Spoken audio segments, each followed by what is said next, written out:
Yo, what's up guys, welcome back to another video. This is a reaction to UK versus USA culture explained. This is a very new video and it's from a channel that I do watch in my own time quite a lot, and I've not done reactions for a few days, and I came back to see this.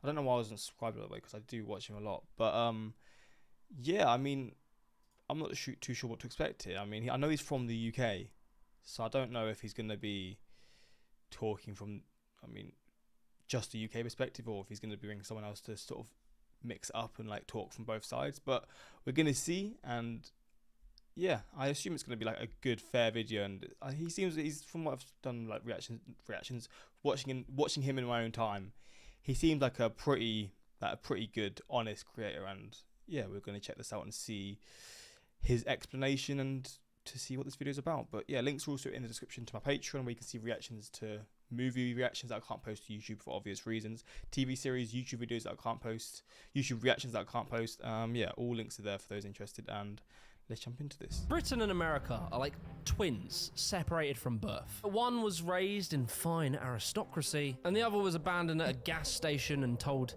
good luck. These two great nations have dominated the world both economically, militarily, and culturally. Everyone in Britain got in a big old boat, and we set sail, and we robbed, and this will sound far-fetched, everyone in the world. Whilst having spawned from the same origins, they went off in their own two directions, becoming both very similar and very different. Yo, we all are great. We all should think that we're great. There's no reason for you to not think that you're great. I've started to get this feeling that I'm totally This is a fucking incredible show, by the way. The Peep Show.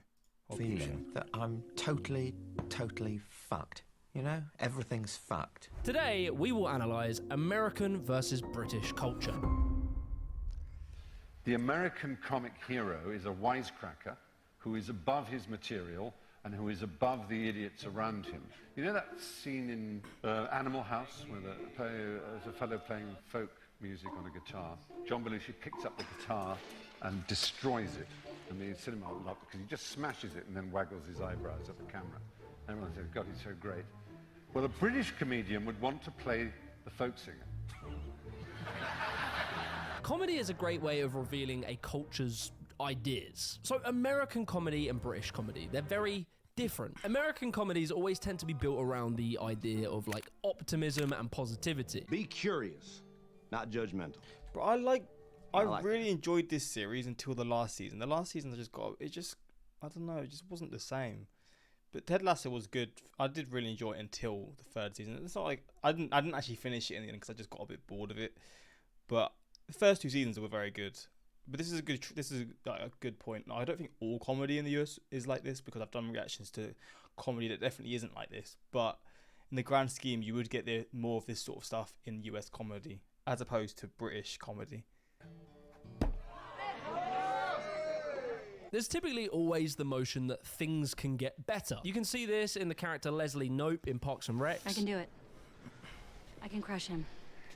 I promise. And typically, in an American comedy, the cool guy is the main character. So you know how to take the reservation, you just don't know how to hold the reservation. Now, let's compare that. That's Seinfeld, right? I've done a reaction to that about a year ago. I think that's Seinfeld.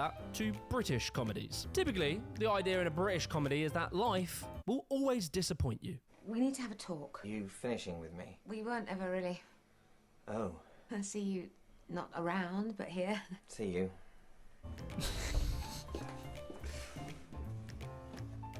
I love this show.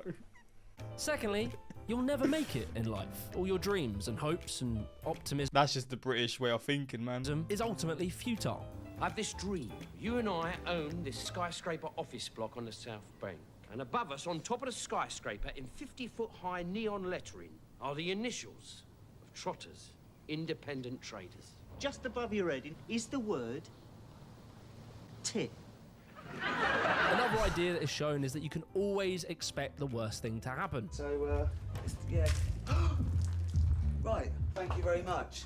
Do you like it? Oh, shall I put that on you? Brilliant. You want another beer? Was that my beer? Yeah. What? Do you want me to get you another? Yes. And finally, the main character, the point of focus in a British comedy, will typically be some awkward loser. I like your glasses. I'm afraid they're not for sale. Laugh all you want, they're not for sale. So this leads us to our first key cultural difference, and that is American idealism versus British realism. Instead of me telling you this, I'm going to show you it through expressions. Americans will say things like this. Well, you know what they say. The sky's the limits. You miss 100% of the shots you don't take. Whereas in Britain, we'll say things like, got hope for the best, but expect the worst, mate. We literally have a thing called... His impressions are very good, but that is like the sort of the view on the US, right? But is that actually how a lot of people, like, you watching like my reactions, is that how a lot of you actually are? Or is that just a perception of Americans? Because as opposed to that, sort of similarly, I don't think all British people will think like that as well. It's just, it is a large portion of people, I guess. But in the US, is it the same? Is it genuinely like that, or is it just sort of seen like that because of maybe TV shows and stuff like that? I assume that probably does make people's opinions think like that, but I guess it also is like that as well. I mean, I know it is like that to agree. I'm tired, right? It's 5 o'clock in the morning. It is like that to a degree, but maybe not as much as it's seen and said and like thought about. Sod's law. What can go wrong will go wrong. And then let's say you have a situation where something is looking good. You've got an opportunity. Americans will say, when life gives you lemons, make lemonade. Whereas we'll literally say, well, old boy, don't count your chickens before they hatch. And then finally, if you're in America and your whole life is going terribly, it's looking awful, Americans say, well, it's always darkest before dawn. In England, if everything's going well, we'll say, yeah, mate, but this is just the calm before the storm. So you might be wondering, why? Why do we have these very distinct attitude differences? Before we go any further with this video, cold turkey might be... Bro's getting his money. I'm going to let this ad run because this video has just come out, so it's still in play. Great on sandwiches. But there's a better way to break your bad habits. We're talking about today's video sponsor, Fume. When it comes to bad habits, not everything is inherently wrong. So instead of some drastic, uncomfortable change to your lifestyle, why don't you just remove the bad from your habit? Fume is an innovative and award-winning device that does just that. Instead of vapor, Fume is literally just flavored air. And instead of harmful chemicals, Fume uses all natural delicious flavors. Each Fume comes with an adjustable airflow dial. The flavors are honestly delicious. You have orange vanilla, you then have a raspberry lemon, and then you got sparkling grapefruit. I'll be honest, I really like the product. It really feels great. The quality is amazing. It looks cool. Fume has served over 100,000 happy customers and has had thousands of success stories. And there's no reason that couldn't be you too. So join Fume today by picking up the Journey Pack today. Head to tryfume.com/Jimmy the Giant or scan the QR code and use the code Jimmy the Giant to get 10% off when you get your Journey Pack today. Anyway, back to the video. Go on. Now stand aside, worthy adversary. 'Tis but a scratch. A lot of the British attitude can really be pointed to our very long and brutal history. We've had tons of wars and plagues and religious upheavals. All of these things have kind of led to British people sort of having doubt and distrust into the future. Like, yeah, it might be going well now, but tomorrow a swarm of Belgians might come over and behead us. Understanding our history gives us this cautiousness to being too optimistic about the future. As well, you have to combine the religious attitudes of the Church of England. The Church of England was very much a believer in the idea of original sin. The idea that humans have fallen from God, we're all inherently bad, although we do have the ability... I didn't actually know that, to be fair. ...to be somewhat redeemed. This has engineered a sort of attitude of cautious optimism. We're not entirely 100% pessimists. All of this combined with the fact that our weather is pretty shit. Rain, rain, rain. Us Brits endure it on 199 days of every year. Is that true? I mean, we do endure it quite a lot, but I would definitely not say I have endured rain 199 days a year in any year in my life. You could literally have a week of sunshine in England and think, you know what, this Saturday, let's go for a picnic with the family. And then because your dad showed some optimism in the weather, God will smite you with a torrential downpour for the next month. We're here at Murray Island Beach, and there's no sign to stop. And so this general attitude can be completely contrasted with American optimism. And that stems from, ultimately, if you're the type of person to leave Britain, a established nation that has infrastructure, etc., hop on a boat, travel for weeks, months across uncharted waters to arrive on uncharted lands. Are these real pictures?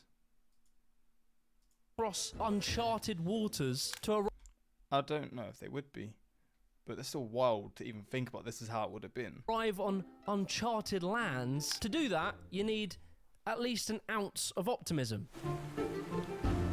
Look, Water, lands in the distance, see? Mate, you've been saying that for the last 3 fucking icebergs. Oh, look, yeah, look, can you see it? Another fucking iceberg.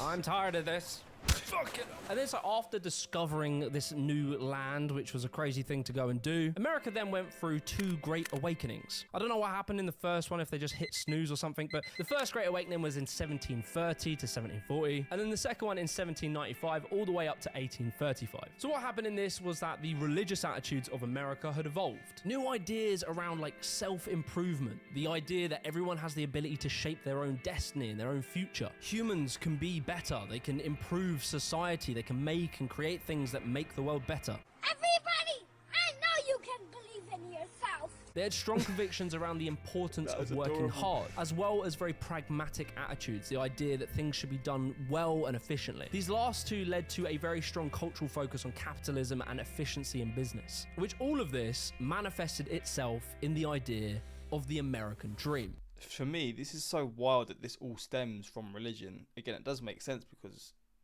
that's how a lot of culture, especially like years gone by, 100, 200, 300, 400, more than that, years ago, that was like like culture was all based around that. And even though it still is to a degree, it's obviously not the same now, but those things have led to how like countries have been run and how countries then became what they were and all that sort of stuff. Obviously, I know that's how it works, but to think about it even in more recent times with the US and the way of life sort of being linked to the religion is pretty fascinating.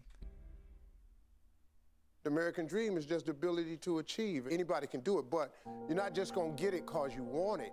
You gotta be willing to work hard. You gotta apply a lot of hard work. You gotta apply faith. You gotta apply persistence. You've gotta never ever give up. So basically, the idea of the American dream is that any old piece of shit, old Bob who still lives at home with his parents, 40 years old, anyone can go and do anything they want to in life. That Americans are told they can become the next president of the United States. And they can. British people are told it won't happen to you. And they carry that with them. I know what's probably going through your head. You might hear that and think, fucking hell, why are Britons so pessimistic? I mean, we literally had the biggest empire on earth. Why are we so deflated? And so that leads us to a very core cultural difference between England and America, and that is class structure. I was brought up in a poor family, you know. Really, we had nothing, really. If I could get in a position that some of them people in, I would like to be in it. These lords or ladies or peers, or you're talking about them class of people. The Curzon's family started with William the Conqueror. In Britain, the idea of class and where you stand socially has been a very core part of our identity. Until very recently, as a Brit, your whole life was decided before you were born. These differences between the upper class and the working class has existed through most of British history. There's like this idea that which is terrible, to be honest. That's awful that it's even like that, and it still pretty much is, to be honest. It's probably changed somewhat, but you've got to be blessed big time to have a chance in this country. I feel like, I mean, you're still going to be able to survive and have a job that pays not very well, but you can get by and all that. But you're not going to have the same opportunities as someone who has been put in a good situation. Again, that's not everyone. Some people will find a way, and whether it's through education or what, but that's definitely a point. I feel like there's definitely more opportunity for people in the US. Again, I could be wrong, I don't know. The upper class are pure blood. They were like chosen by God. They had divine rights. They literally referred to themselves as blue-blooded. And they were much better than the grunts working the coal mines to power their beautiful machinery. And so there's always been this attitude in England of like judgment between the classes. The upper class and the working class hate each other. And class is interesting because it's not just defined by wealth.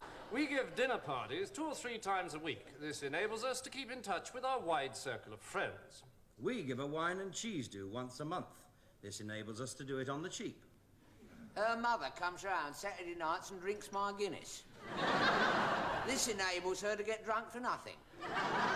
class is much deeper than simply wealth. It's the accent you talk in, the way you behave, the schools that you're educated in. If you're from Cambridge School of Witchcraft and Wizardry versus the community college in Shitham, literally everything you did would be defined by class. I think working class people in general feel this kind of thing weighing down upon them, and I can't put it into words of what it is, but I think people watching this will understand that you feel it pushing you down all the time. And so there's this understanding that there isn't much class mobility. If you are lower class, even if you got wealthy, you could never be upper class. There's no way. And so this kind of demoralization spawned a attitude in British people that things can't really get that much better. I'm always going to be judged from basically the background that I'm from. In America, as I explained with the American Dream, the attitude is that anyone can be anything. Americans love the idea of the rags to riches story, the underdog archetype that you see in films like Pursuit of Happiness or The Founder. I've not seen those films before, but I would definitely be up for seeing them if they're pretty good films. Class does exist in America, but it is very different. You're probably going to see more things between North and South divides and racial divides. But I do, as a British person, quickly want to make a caveat. The British people have never had outright defeatism. British people will try in life. They'll try very hard, but we just don't like to get our hopes up. We are optimistic, but just in a very cautious way. Americans might aspire to be a millionaire CEO of a big tech startup, whilst British people will aspire to one day shop at Waitrose. My wife likes to shop at Waitrose. It's the middle class option. People who shop at Waitrose, they like to drop it into conversations. Sorry I'm late, I was just at Waitrose, just so everybody knows. So the explanation on the class system leads us to another point, which is politeness and expressiveness. Here's your food, good sir. What the fuck is that? Everything okay with the food? Oh yes, lovely, thank you. I would say British people are kind of overly aware of being rude and... That is so true, man. That's so fact. That is me in a restaurant. If I don't like the look of it, but then it's like that, I'm not gonna say anything, man. I'm gonna be like, yeah, it's all good. Even when it comes to, so me and my girlfriend ate out the other day. We ordered drinks with our food.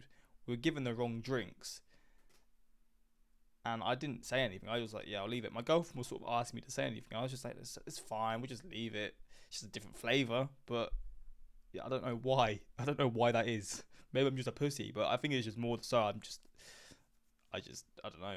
I don't actually know, to be honest. Impolite. Which... Is that Tom Holland?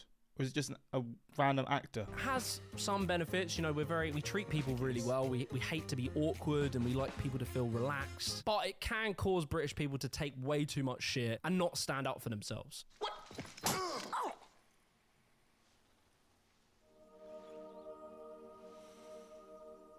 What the I slapped you and you want me to hit you on the other cheek? Americans will tolerate less... I love Key and Peele, man. ...bullshit, which is a good thing, but then sometimes they can be a bit rude and a bit overly confrontational. I have waited exactly 5 minutes. It is a Big Mac. How long do you need? This difference when it comes to being polite probably stems from the British Reserve and American individualism. British people are very reserved. Typically, in public, we all sit like this, and we're all very quiet, and we don't laugh too loud, and we try and be really polite. And this can stem from the Victorian era. There was very strict social rules over behaviour, dress, the way you express yourself. It was very stern and rigid. The reason we tolerate so much shit is because we have the religious idea of turning the other cheek. As well, our probably over-awareness of people's personal space and being rude can probably stem from the fact that we live on a small island very closely together. We don't have a lot of space and we're all on top of each other. So we have a strong respect for people's personal space. Okay. And then some of it is the fact that the upper class social attitudes probably trickled down to the working class, where it's always seen as being a lower class thing to speak loudly and have bad manners. Where the hell is this? These are the weirdest looking apartments I've ever seen. I've never seen anything like this in my life. And be overly confrontational. Can you come back in, please? Oh my god, this is well harassment. I'm going to take this to the Court of European Rights. And so, British people have the attitude of a stiff upper lip, don't show emotion, and don't complain about your problems. Oh, this video is a classic. Crashes his car. You see his face, yeah? And his reaction, he just says one bloody hell or something, right? Well, that was fucking scary. Oh, there we go. Whereas Americans, well, that was fucking scary. After he dying, fucking hell. Is not the case. All right, what country are we in? In the United States. You're goddamn right. You can't take a picture here. Okay, First Amendment. Get back over there. You I have a right to speak. I have a right to speak. Deal with that. This is my right as much as it is yours. This is my land as much as it is yours. To Americans, I am important. I am the center of the universe. After the Great Awakening, there was a strong focus on individualism. Emotionality and expression is a good thing. Being outgoing and extroverted is a very American thing. British people are very introverted. Americans, after things like the Bill of Rights, have a strong focus on their personal rights and freedoms and liberty. In America, all men are created equal, and so they don't have this idea that you're better than me or I'm better than you by birthright. We're all humans, we all exist, and we all deserve respect. And so this leads to politics and the attitude toward authority. This is an illegal detention at this point. You better get your shit straight. Oh, I will file a complaint. Yeah, I'm gonna go. Like right as soon as we leave here. Am I not human to you, huh?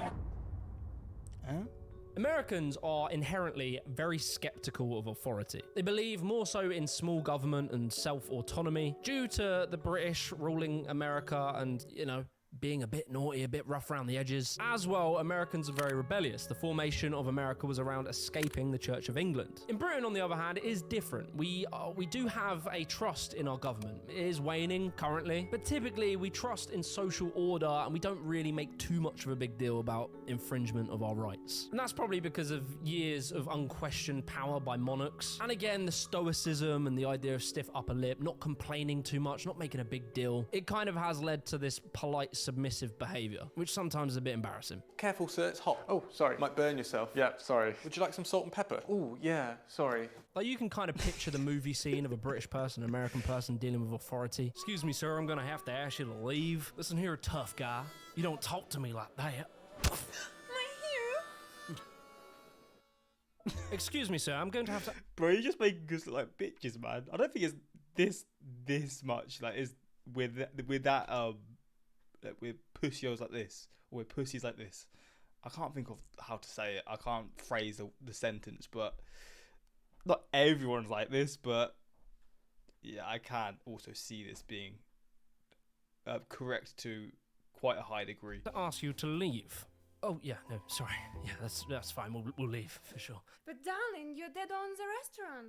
Yes, but I don't want to be rude. And so with all this, you can extrapolate these attitudes and understand different attitudes towards certain issues. You know, for instance, guns. Americans see guns as like a right to protect themselves from the government and other people. America's fast food and subsequent obesity problem has stemmed from the ideas of efficiency in business. Not wanting to... I mean, to be fair, we have obesity problems in the UK as well. Waste time on food, taking too long to cook. And then you have things like healthcare and welfare. Like in Britain, we have a pretty strong healthcare system. Let's not get into that. Whereas Americans are far more reserved on bringing anything into public domain, especially healthcare. Britain has an obsession with tradition and upholding tradition, whereas America have a strong focus on new and innovation, new products, technology. By making the screen taller but not wider, you can see more of your content without the need to scroll. We're making scrolling a thing of the past. And so look, I've picked apart British people and American people. I've made jokes, I've pointed out some bad things, but I want to say, and I think this is true, Americans and British people have a very deep mutual respect for each other. I think very much these days, ever since the war, we've had what has been dubbed a special relationship. I don't know if that's a gay thing or something, but whatever. As a Brit, I can say honestly, I really do love Americans. I love being around Americans. I really admire their confidence. They're so easy to talk to. They're very warm, open demeanors. British people can be very reserved at times. Excuse me, young man, is anyone sitting here? No. Would you mind if we sat here? No, it's fine. I'm Ronald. This is Pammy. Actually, you forgot to tell us your name. Peter. Peter! It can be pretty depressing talking with British people about the future and your ambitions. Whereas Americans are all patting you on the back saying, yeah, you can do it, bro. And I think Americans do appreciate British people as well. They probably appreciate our realism. We don't really bullshit ourselves. We're very honest. We know our strengths, but we also know our flaws. Often Americans see us as well-spoken and intelligent, and you can actually see our comedy has massively influenced modern American comedy. There's a lot more awkward, dry humor in American television now than there ever was in the past. And obviously, I love The Office, by the way. What an absolutely incredible series. Americans fucking love our traditions, arguably more than us. Yeah, and it leads me to a final thought, and that is about cultural homogenization. With the internet... What does homogenization mean? Like cultural sort of, how they've all like merged together, I guess. Culture across the world has sort of melted together. We're all seeing the same media constantly. I will listen to endless American podcasters telling me to go after my dreams and fix my life or something. The idea that the internet is bringing lots of different value systems together and you can kind of choose which one suits you, as opposed just the one that dominates your country. But I do wonder, are we going to see less of these interesting differences, and are we just going to become a sort of best of greatest album kind of thing? Let me know in the comments if you want to see more on this topic. Check out the Afters podcast where we talk more about this. I mean, in terms of music, it's definitely getting more and more like joined together and all that sort of stuff. Yeah, I guess a good question actually. I feel like it is, like, culture in general is just getting more and more merged. But yeah, this was a really interesting video. I really found this fascinating, and it was really well put together. So if you've not already, go check this guy's channel out. I'm sure you'll enjoy more of his videos. But yeah, let me know your thoughts on this, and yeah, until next time, peace.